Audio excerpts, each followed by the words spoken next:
deliver him there. Welcome to MsMojo, and today we're counting down our picks for the most intense, somber tunes in DreamWorks films. To keep things simple, we won't be including instrumentals that provide ambience. What's down there? Number 10. Clint Eastwood, aka Ain't Happy.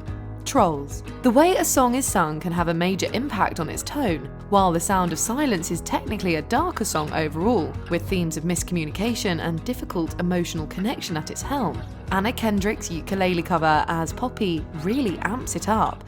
Left its seeds while I was sleeping in the vision that was planted in my brain.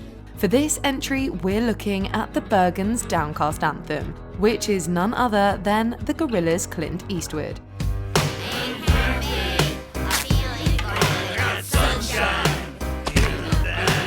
The way it's delivered, with gravelly voices and dreary visuals, does a lot to give this number a more somber feel. It didn't make the soundtrack, so if you're searching for this one, you'll have to actually watch the movie to hear it.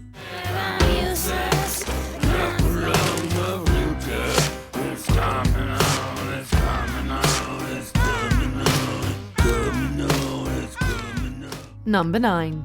Hallelujah, Shrek.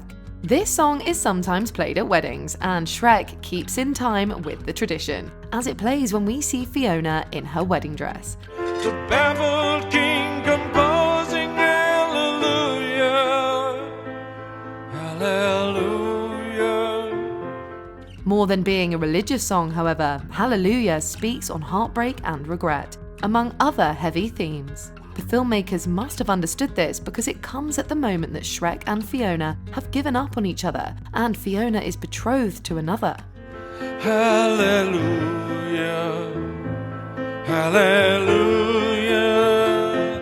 Hallelujah is a gorgeous, mournful ballad, and though it feels a bit out of place in the otherwise sarcastic, wry piece that is Shrek, it does help create a bit of levity for this high-stakes moment.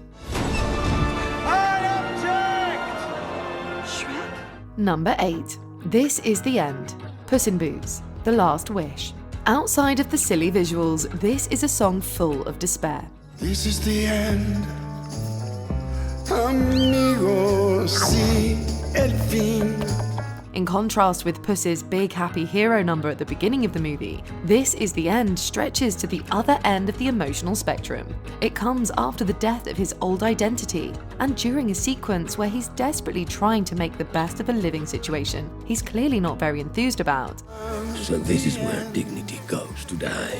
Eventually, our protagonist is worn down into apathy, which is incredibly sad considering how full of life Puss always was. It doesn't last for too long, luckily, but for a while there, it felt like Puss really had accepted the end of his old life and self.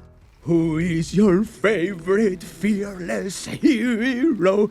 Who is your favorite fearless hero? You were. Number 7. Playing with the Big Boys Now, The Prince of Egypt. The Prince of Egypt might just be the DreamWorks movie with the most intense soundtrack. The story is quite serious in comparison to other hits from the studio, so it's fitting that the film's songs would take on more of a grave tone too. You're playing with the big boys now. Playing with the big boys now. Oh, that's pretty. Playing with the Big Boys Now is as imposing as it is sinister. We get hissed lyrics, shadowy visuals, ominous chanting, and some rather thinly veiled threats.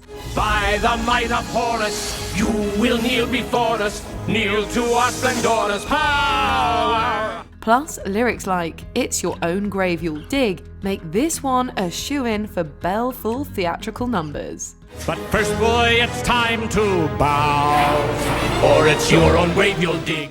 Number 6. Born to Die, Trolls World Tour. The Trolls franchise, while appreciated for its music, is not exactly known for any hard-hitting sequences. In fact, even the slower songs in the series are at least somewhat motivational, or moving in nature. Oh, they must not know that music's supposed to make you happy. That's awful. Born to Die, however, is the big exception. It is grim. Country music is often about hardship, sure, but this is another level entirely. The country trolls have the kind of working conditions that have hardened them to the point of feeling like they're simply born to die, with no real life in between. Every day is a rainy day. Happy birthday, honey. Time to get to work. Okay, Daddy. Led by Kelly Clarkson, this ballad goes beyond dark to downright dystopian. This misery makes it hard to deny. That's the way it goes when you're just born to die. Number 5. The Whistle of Death, Puss in Boots: The Last Wish.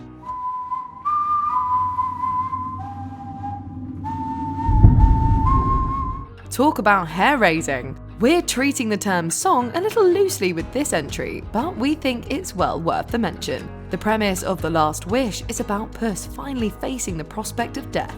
With 9 lives, this was not something to worry about for a long time, but now that it's so near, he begins to panic.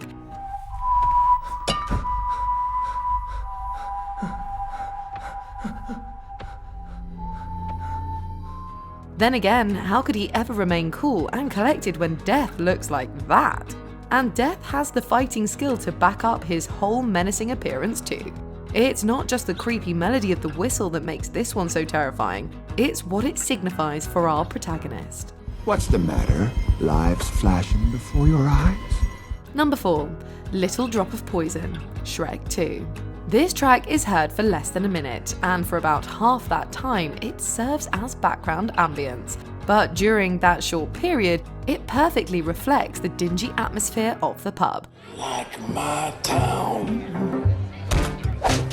with a little drop of poison. The full tune, sung by Tom Waits, can be heard on Shrek 2 motion picture soundtrack, and it definitely merits at least one listen all the way through. If you're a fan of theatre or just the macabre, you'll get a kick out of it for sure. Did the devil make the world while God was sleeping? It's a shame we didn't get to hear more of this one in the movie. You see, I need to have someone taken care of. Who's the guy? Well, he's not a guy, per se.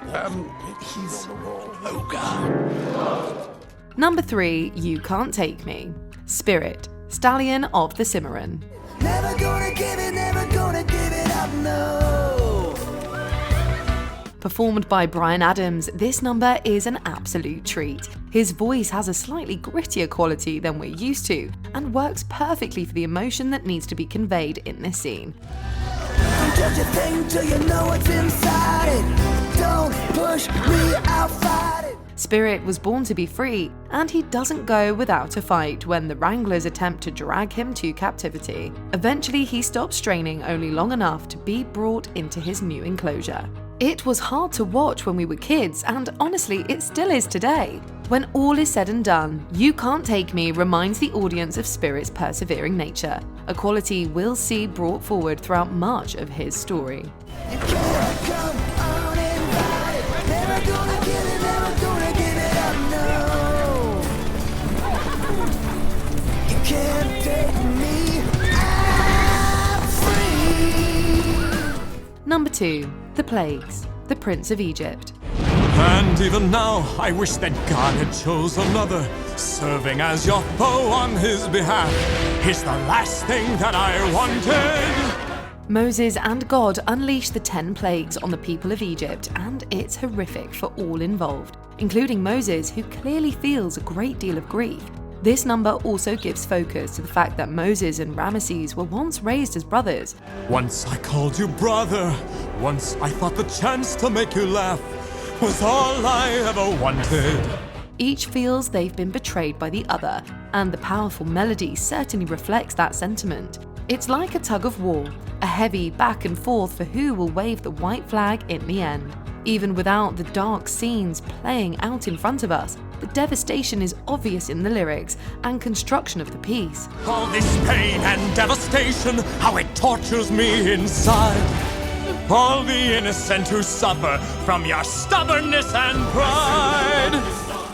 We need a breather after this one.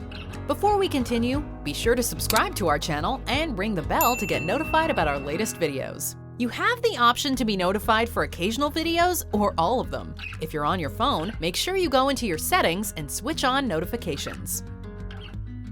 Number 1. Deliver Us, the Prince of Egypt. From the very beginning of this song, we are painted a grisly picture of life for the enslaved Hebrew people dwelling in ancient Egypt. They work tirelessly, are physically brutalized, and are certainly not being fed enough for the manual labor they're forced to do.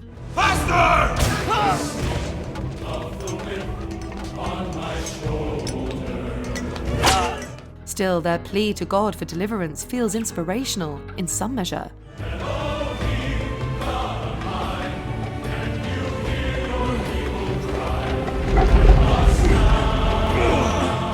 The second half of the song is where things become truly spine-chilling, as Jochebed is forced to send off her newborn across the Nile River in order to give him a chance of survival. It's all kinds of heart-wrenching, and we get choked up watching it every time.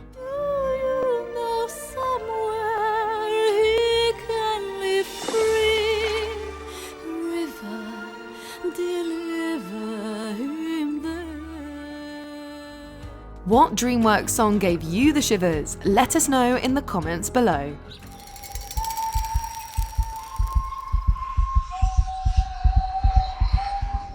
Do you agree with our picks? Check out this other recent clip from MsMojo. And be sure to subscribe and ring the bell to be notified about our latest videos.